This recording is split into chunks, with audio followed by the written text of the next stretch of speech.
점수 잡는 Hackers. 이번 강에서는 조동사의 해석 부분 정리하도록 하겠습니다. 자, 조동사 해석은 여러분들이 잘 알고 계시지만 생각 외로 우리가 조동사 해석을 체계적으로 정리를 해본 적이 없습니다. 탭스는 조동사 해석 문제가 나오기 때문에 각각의 조동사 해석을 정확하게 체계적으로 할 수 있어야 하며 거기에 맞는 문제도 풀 수 있어야 합니다. 자, 일단 can, 다 알다시피 뭐뭐 할 수 있다라는 뜻입니다. 근데 can이란 단어가 뭐뭐 할 수 있다라고 쓰이는 건 다 알고 계시겠지만 그 할 수 있다라고 똑같이 해석이 되어도 문장에 따라서 수행을 하는 기능이 조금씩 다를 수 있습니다. 자, 첫 번째 문장 보면요. 능력이라고 되어 있습니다. 이게 가장 우리가 알고 있는 대표적인 조동사의 해석인데 can 하면 할 수 있다인데 이때 can이 묘사하는 말은 뭐냐면 can 뒤에 어떤 내용이 나왔을 때 자, 예를 들어서 save 이하 내용들은 능력인데 누구의 능력이냐면 주어 computers가 가지고 있는 능력입니다. 그래서 주어 can 동사 원형 했을 때 can이 하는 기능은 뭐냐면 주어에게 can 뒤에 동사 원형 이하의 기능이 있다라는 것을 의미하는 겁니다. 자, 두 번째 can은 허락입니다. 이 can은 능력이라기보다는 can 이하를 해도 된다라고 주어에게 허락을 해주는 의미가 있습니다. 세 번째는 요청입니다. 우리한테 익숙한 회화 표현으로 can you, could you가 있는데 이게 이제 뭐뭐 해줄래요? 이런 뜻이죠. 상대방한테 요청을 하는 표현입니다. 그래서 can you 요청을 하는 거죠. bring 가져다 줄래요? me a paper 신문 좀 가져다 줄래요? 라고 상대방한테 일종의 부탁을 하는 거죠. 이때 can 대신에 could를 쓸 수도 있습니다. 이때 can 대신에 could를 쓰면 이게 실제로 우리가 보통 could를 can의 과거라고 생각하는데 이 요청일 때는 can 대신에 could를 쓴다고 해서 과거가 된다기보다는 더 정중한 can you를 쓸 때보다는 could you가 더 정중하게 들리는 표현이라고 생각하시면 됩니다. 자, 네 번째 can이 어떤 의미가 있냐면 강한 추측의 의미가 있습니다. 자, 보세요. 지진은 큰 해일을 야기할 수 있다라는 건데 이 문장이 가지고 있는 뜻은 뭐냐면 지진이 발생을 했을 때 큰 해일이 따라서 발생할 확률이 매우 높다. 지진이 발생을 하면 해일도 같이 발생할 것이다 라고 추측을 하는 의미가 있습니다. 그래서 똑같이 can이어도요. 이렇게 능력, 허락, 허가, 그 다음에 요청, 추측의 의미가 있다라는 것을 정리해 두시고요.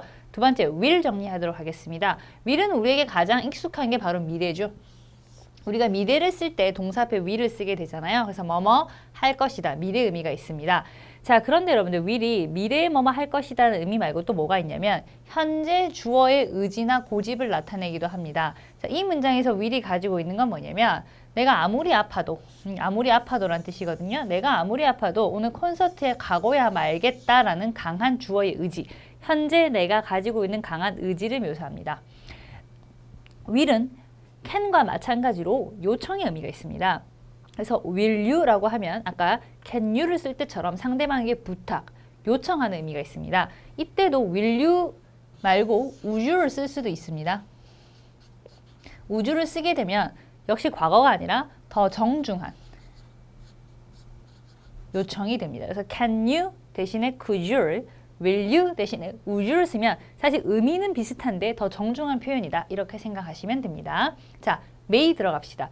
may는 첫 번째 뜻이 허락입니다. 뭐뭐 해도 된다라는 뜻이죠. 그래서 학생들에게 허락을 해주는 거예요. 뭘 하라고? 라운지, 휴게실을 사용하라고. 언제? 6시 이후에 이렇게 되는 거예요. 자, 근데 우리가 이제 may 하면 사실 이 의미도 있지만 또 뭐도 있냐면 추측의 의미도 있습니다. 그래서 maybe right 하면 수자는 오를지도 모릅니다 라는 추측을 하는 건데요. 이때도 may 대신에 might을 쓸 수 있어요. 근데 이때 may 대신에 might을 쓴다고 해서 과거의 의미로 바뀌는 것이 아니라 maybe right 말고 might be right 쓰면 사실상 의미는 거의 같습니다. 수자는 오를지도 모른다 해서 의미는 같지만 maybe를 쓸 때보다 might be를 쓰면 약간 확신이 살짝 덜 그러니까 maybe가 더 강한 확신이 있는 거고요. might be는 그거보다 조금 더 약한 의미로 추측이 들어가는 거라고 생각하시면 되는데 그건 정말 또 의미상으로 큰 차이가 있는 것이 아니기 때문에 그냥 may 대신에 might을 쓸 수 있다는 거고 중요한 건 뭐냐면 여러분 이 자리에 may를 빼고 might을 쓴다고 해서 그게 과거가 되진 않습니다. 똑같이 그냥 수자는 오를지도 모른다 라는 뜻이에요. 자, 그러면 여러분들 must 들어가도록 하겠습니다. must는 첫 번째 우리가 다 알고 있는 뜻이 있죠. 뭐뭐 해야 한다라는 강한 그러니까 이게 must를 쓰게 되면 약간 강제성이 살짝 들어갑니다. 그래서 must가 들어간 건 반드시 해야 되고 안 했을 때 뭔가 좀 불이익이 있거나 그런 경우가 많아요. 그 다음에 must는 해야 한다는 뜻 말고 또 어떤 뜻이 있냐면 뭐뭐임에 틀림없다는 뜻도 있습니다. 이것도 굉장히 유명하죠. 그래서 틀림없다는 뜻으로 쓸 때 보통 뒤에 비동사가 많이 오는데 must be를 합쳐서 뭐뭐임에 틀림없다 이렇게 많이 해석을 하죠. 그래서 시험 결과에 실망을 한 것이 틀림없다. 이렇게 해석을 해주시면 됩니다. 그래서 must는 해야 한다와 틀림없다. 두 가지 해석이 있다. 이렇게 정리해 주시고요. 그 다음 should 들어가겠습니다. should는 워낙에 중요합니다. should란 조동사 자체가 워낙에 중요한데요. 일단 첫 번째 해야 한다인데 이게 이제 must보다는 의미가 조금 약합니다. must가 강한 강제성을 띠고 있다면 should는 강제성보다는 그걸 하면 더 좋고 그걸 했을 때 더 이익이 가니까 하는 게 좋지 않을까라고 해서 제한을 하는 의미가 강합니다. 그래서 should가 들어가면 must보다는 강제성이 약하다 이런 뜻이고요. 그 다음에 should가 여러분들 워낙에 해야 한다는 뜻이 유명하니까 여러분들이 아예 두 번째 뜻이 있는지도 모르는데 should가 어떤 의미가 있냐면 추측의 의미로 뭐뭐일 것이다, 뭐뭐 할 것이다의 의미가 있습니다. 그래서 보세요. 하늘은 clear up, 갤 것이다. 하늘이 개어야 한다가 아니잖아요. 하늘은 갤 것이다. 언제? 저녁 전에. 그래서 should라는 게 해야 한다라고 해석했을 때 이상하면 뭐뭐 할 것이다라고 해석을 하면 해석이 맞습니다. 자, 그래서 지금 전체적으로 조동사 각각의 해석을 정리를 했는데요. 그럼 문제를 한번 풀어봅시다. 여러분 A, B, C, D가 조동사로 있네요. A, B, C, D가 조동사로 구성이 되어 있으면 일단 그 문장의 정확한 해석이 중요합니다. 자, 이 문장을 해석을 해보면요. 현재의 GPS 기술은 이렇게 돼 있죠. 그 다음에 해석을 해보면 할 수 있다는 거죠. 할 수 있다. 핀포인트가 정확하게 집어낸다는 뜻이니까 위치를 정확하게 집어낼 수 있다. 할 수 있다. 능력이에요. GPS 기술이 가지고 있는 능력. 그러면 A, B, C, D 중에 뭐가 되겠어요? 당연히 can. 할 수 있다의 뜻을 가진 can이 되는 거죠. 자, 2번 문제 보도록 하겠습니다. 자, Part 3 틀린 문장 찾기인데 여러분 조동사는요. 틀린 문장 찾기에 등장을 하는데 해석이 중요합니다. 해석을 했을 때 그러니까 문제에 주어져 있는 조동사로 해석을 했는데 너무 해석이 말이 안 된다라고 하면 틀린 문장으로 간주를 하시면 됩니다. 자, 이 문장 같은 경우는 지금 B가 정답인데요. 이 부분을 해석을 해보시면 지금 would라고 나와 있잖아요. would는 will의 과거거든요. 그래서 과거에서 본 미래 뭐뭐 할 것이다. 혹은 과거 주어의 의지 뭐뭐 하려고 했었다. 이런 해석이 들어가는데 전혀 해석이 맞지 않아요. 그러면 해석을 해보면 무슨 해석이 적합하냐면 해야 한다 해석이 적합합니다. 아마도 강아지 한 마리를 얻는 것에, 강아지 한 마리를 키우는 것에 대해서 한번 생각해 봐야 한다라는 거잖아요. 그러면 해야 한다. must와 should인데 이게 강아지 한 마리를 키우는 것에 대해서 생각을 해보는 게 강한 강제성을 띠는 건 아니니까 강아지를 한 마리 키우는 것에 대해서 생각을 해서 강아지를 키우면 좋지 않을까라고 제안하는 의미가 더 강하죠. 그래서 would보다는 뭐에 가깝냐면 should에 가깝죠.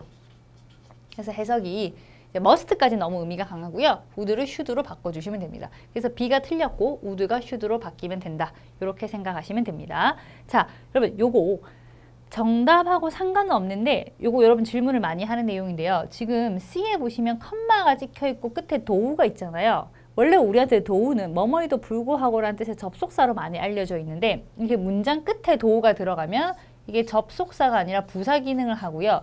그러나라는 뜻입니다. 그러나. 그래서 이렇게 문장 끝에 컴마 찍고 도우가 있으면 그러나의 의미가 있다는 걸 알아두세요. 그래서 틀린 부분은 아니지만 참고로 알아두시고요. 자, 그럼 그 다음 페이지, 그 다음 내용 들어가도록 하겠습니다. 일단 저희가 지금 배웠던 게 can, will, 그 다음에 may, must, should인데 얘들은 전부 다 어떤 조동사로서 현재의 의미를 가집니다. 그리고 이제 미래의 의미도 포함할 수 있지만 과거의 의미를 나타내진 않거든요. 물론 이제 can의 과거형 could가 있고 will의 과거형 would가 있긴 하지만 그 외에 뭐 must나 should나 이런 것들이 과거의 의미가 있진 않아요. 그럼 우리가 조동사를 과거로 쓰고 싶으면 어떻게 하냐? 조동사 옆에 have pp를 붙이면 돼요. 여러분 이거 have pp를 붙였다고 해서 이게 현재 완료가 되는 것이 아니라 조동사 옆에 have pp를 붙이면 이건 뭐의 의미가 있다? 과거의 의미가 있습니다. 그래서 조동사 have pp는 과거의 의미가 있다는 걸 잘 체크를 해두세요. 그럼 하나씩 해석을 정리하겠습니다. 첫 번째, cannot have pp, couldn't have pp입니다. 이건 해석이 뭐냐면 뭐뭐이었을 리가 없다 혹은 뭐뭐 했었을 리가 없다. 과거에 그랬을 리가 없다라는 뜻으로 쓰입니다. 자, cannot이 들어가든 couldn't가 들어가든 그건 상관없습니다. cannot have pp, couldn't have pp. 뭐뭐이었을 리가 없다, 뭐뭐 했었을 리가 없다.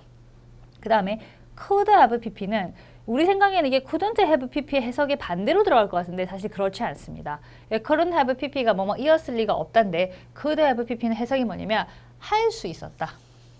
그런데 하지 않았다. 그러니까 무슨 말이냐면 과거에 어떠한 걸 할 가능성이나 확률이 있었는데 하지 않았다. 그러니까 할 뻔했었는데 하지 않았다. 이런 의미로 들어간다고 생각하시면 됩니다. 그 다음에 must have pp 같은 경우는 해석이 뭐냐면 뭐뭐 했었음에 틀림없다 혹은 뭐뭐이었음에 틀림없다. 그리고 이거 must have pp 해석을 조심하셔야 돼요. 왜냐면 이게 그냥 must, have pp를 뺀 그냥 must가 보통 해야 한다는 뜻이잖아요. 그러니까 must have pp를 해석을 하라고 하면 우리가 must만 생각하면 해야 한다니까 must have pp는 했었어야 하는데 이런 해석으로 이제 여러분들이 해석을 많이 하는데 실제로는 그 해석이 아니고요. must의 두 번째 뜻, 틀림없다를 과거로 만들어서 뭐뭐 이었으면 틀림없다, 뭐뭐 했었으면 틀림없다 이런 식으로 이제 해석이 들어갑니다.